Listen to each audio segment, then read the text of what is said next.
So when we last ended, Jonah had just spent 3 nights in the belly of a fish. Looking at the whole of chapter 2, it's a prayer, and Jonah praying in this belly of the fish. And during this time, we note that he has a change of heart, right? You see him repenting of his disobedience, placing his trust and hope in salvation that will come from the Lord.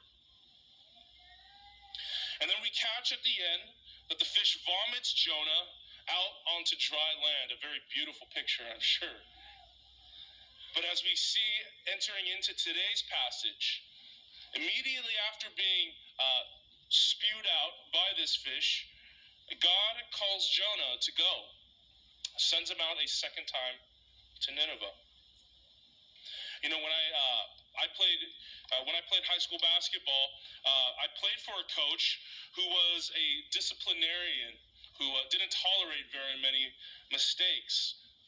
And I never really got to start a lot. I wasn't as tall, and I wasn't as perhaps good as I hoped to be during that time. So I was always excited when I got the opportunity to start a game, because those opportunities didn't come very often. And I remember distinctly for one of them, one of the games I started, I was really excited, couldn't wait to be part of that starting lineup, to be part of the tip-off. But in that game, 2 minutes in, I got whistled for a foul.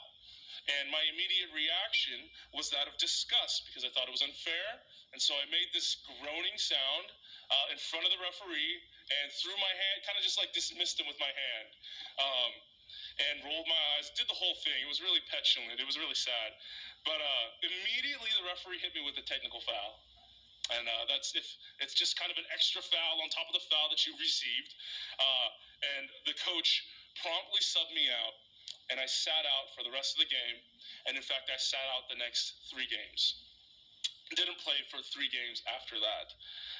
So it was a lesson learned about how I should behave on the basketball court.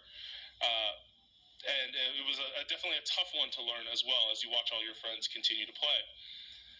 I think about that because it makes sense.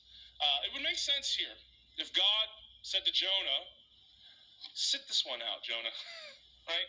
Why don't you stay on the sidelines for this one? You kind of went through a lot.